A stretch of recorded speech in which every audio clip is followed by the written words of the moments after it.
For 49 years, I carried a truth like a stone in my chest. I thought that if I kept still enough, it would stay quiet, but pain kept silent is like the tide. It always comes back, stronger, higher, heavier. Now, at 79, my hands don't tremble because of age. They tremble because of what I'm about to say. This isn't a confession for pity. It's a confession for peace. Because some truths, if not spoken in life, come back as ghosts after death. I was 30 years old when everything happened. Our town was small, the kind where everyone knew what time your lights went out. The streets smelled of bread and dust, and my husband, Wilson, was the kind of man who believed love was proven through work and presence. He wasn't perfect, but he gave me what he promised: a roof, stability, and a sense of belonging. We met at a church fair. He asked me to dance, shyly, like a man afraid of ruining something fragile. I said yes to the dance, and later, yes to the life that followed. We married, moved into a small wooden house with a manuka tree in the yard, and for a while, I thought I had found my forever. But the past never dies quietly. It comes back on soft shoes when you least expect it. His name was Roberto. He had been a short chapter in my life before Wilson. Brief, passionate, unfinished. We weren't in love. We were two lonely people meeting at the wrong time. When it ended, I thought it was over for good. But months later, on a trip to the city to visit a sick aunt, I saw him again, on a rainy street, and the past opened its door just enough for one mistake to walk through. When I came home, my heart was restless. Weeks later, I realized I was pregnant. The pregnancy came like a storm, and a blessing all at once. Wilson cried when he heard our daughter's first cry. He said, "God finally remembered us." He held her as if she were the sun itself. And in that moment, when I saw her eyes, deep, dark, unmistakably his, I knew. Mothers always know. There are mirrors that don't need glass. That's when the stones settled inside me.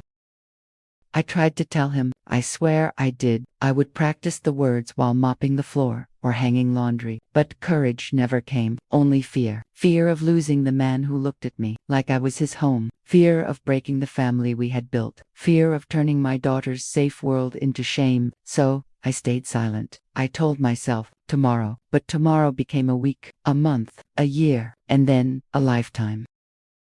My little girl grew up, quiet, curious, with eyes that carried too much truth for her age. Once, when she was 7, she asked why I always stared into the distance. I said, because sometimes we get lost inside our own head. I didn't know I was explaining my entire life. Wilson was a good father, patient, gentle, proud.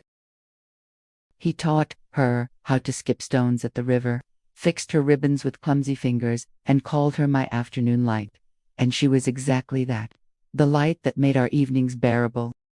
Time became the best accomplice of my silence. It covers everything, with thin layers of dust, until we learn to clean only what others can see. My daughter became a woman, inheriting Roberto's dark eyes and Wilson's tender heart. She was a perfect mix of truth and lies, and I loved her fiercely, even when guilt made it hard to breathe. The years blurred together. Birthdays, holidays, laughter that echoed through walls that had no idea they were built on a secret. But every time it rained, every time I saw her asleep, beside the man she called father, the stone inside me reminded me that peace, built on silence, isn't peace. It's waiting for collapse. Then one day, modern life caught up with old sins. It started innocently. A health check, a genetic test, something about ancestry and DNA. My daughter, now 48, said, "Mom, it can even find distant relatives." I smiled weakly, praying it would all pass like a cloud. But it didn't. The truth came printed on paper, cold numbers, sharp percentages, the past, written in black ink, staring back at me. She sat across from me at the kitchen table, papers trembling in her hands. Her voice was calm but heavy. "Mom, is there something you need to tell me?" There it was, the moment I had feared for half a century. I took a deep breath and said, "Yes." Wilson was in the other room, drying his hands on a towel. The same gentle gesture I'd seen 1,000 times. I called him in. We sat around that table, the three of us, surrounded by the air that suddenly felt too small for the truth it held, and I told them all of it. No excuses, no rehearsed speeches. I told them about the rain, the city, the moment that changed everything. I told them I wanted to speak, but couldn't. That fear made me small, and love made me cowardly. That every year, on her birthday, I promised myself I'd tell the truth, and never did. Silence after truth is different from silence before it. It's heavy, yes, but it doesn't choke you anymore. It just sits there, like an old animal too tired to fight. Wilson stood up. He turned away, closed his eyes. I expected shouting, breaking, the sound of the world ending. But there was none of that. He sat back down and began to cry, quietly, like a man mourning something sacred, not anger, not betrayal, just heartbreak.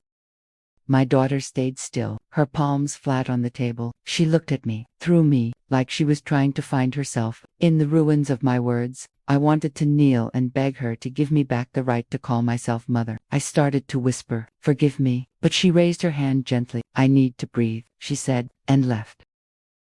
The days that followed were slow and hollow. The house felt like a waiting room for forgiveness. Wilson moved through it like a ghost. He looked at me, with love that had been wounded but not yet destroyed. I told him, "If you want to leave, I'll understand."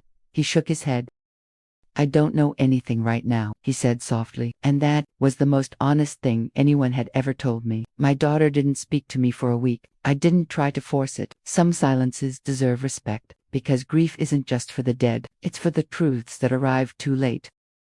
When she finally came back, we sat under the manuka tree, now older than both of us. She looked at me and asked, "Who am I?" I leaned my head on her shoulder and said, "You are who you've always been, my girl, the woman your father raised with love and patience. Blood explains some things, but not everything. The rest was made by love."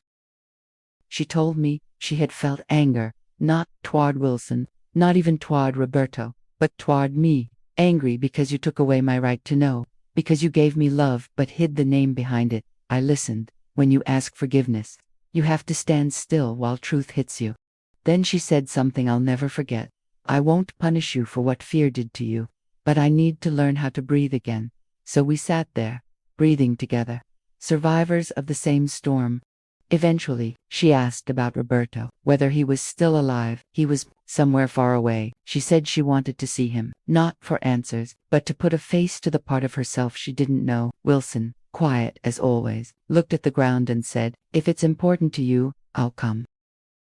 I don't know if you can understand what kind of love that is. A man betrayed, still offering to drive his daughter to meet the man who once broke his life. Sometimes, God lends us people like that to remind us what real love looks like. We went. The road felt longer than it was. My daughter drove. I counted telephone poles to keep from crying. Wilson sat in the back seat, holding his silence like prayer beads. When we arrived, Roberto was at the door, older, frail, eyes dimmed but familiar. He recognized me instantly, didn't ask questions. Life had already asked enough for both of us. He welcomed us with quiet gentleness. My daughter stood in front of him and said, "Can I look at you?" He nodded. They looked at each other. No music, no drama, just truth. She didn't cry. Neither did he. Sometimes reality is too heavy for tears. They spoke for a while, about his family, his habits, his regrets. He asked forgiveness for not being there, even without knowing. He asked me too, for not being a man when he should have been. And my daughter, with the calm of someone who inherited her father's heart, said, "I didn't come to accuse, I came to understand." We drove back home that same day. On the way, Wilson reached over and put his hand on her shoulder. "You're still my afternoon light," he said. She smiled. And for the first time in decades, my tears didn't burn, they healed.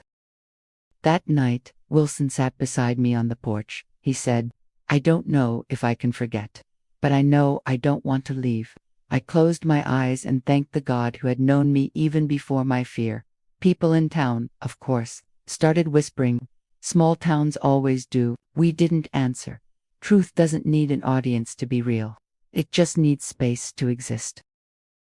My daughter kept in touch with Roberto gently, at her own pace. Wilson remained her father in every way that mattered. And I learned to apologize through actions, not speeches. To listen more than I spoke. To never again let silence grow roots.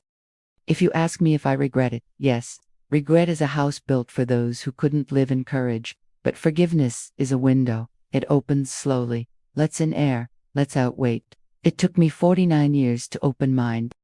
If I could go back, I would tell the truth on the very first day, voice trembling and all. I would trust that truth, no matter how painful, always builds a better ground than lies ever could.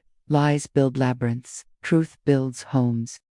If you've listened this far, maybe you carry your own secret, your own stone. Maybe it's another story, another fear, another silence. I have no perfect advice, no grand words, just this. Truth costs, yes, but silence costs more. And love, real love, can survive truths we thought would destroy it. Sometimes it falls, but sometimes it stays. And when it stays, it's more beautiful, scarred but alive. And scars, my dear, are proof that healing happened. Today, when my daughter comes for dinner, Wilson still fixes her hair ribbon, even though she's nearly 50. They laugh when I add too much salt. Sometimes she mentions Roberto, not with bitterness, but with curiosity, as if the truth finally found its place at the table. I watched the two men of my life, one who stayed from the beginning, and one who came too late. Sharing space like peace was always possible. And I realize, truth, when shared by everyone, becomes lighter. It's not what's spoken that kills us, it's what rots in the dark. I hid from my husband for 49 years that our daughter wasn't his, but what I really hid was the woman I could have been if I had trusted the truth. It took me a lifetime to find her. Now that I have, I will never lock another door inside myself again. If I die before sunset one day, I hope my daughter remembers this. It wasn't blood that raised you, my girl. It was love, and in the end, it was love that saved us all.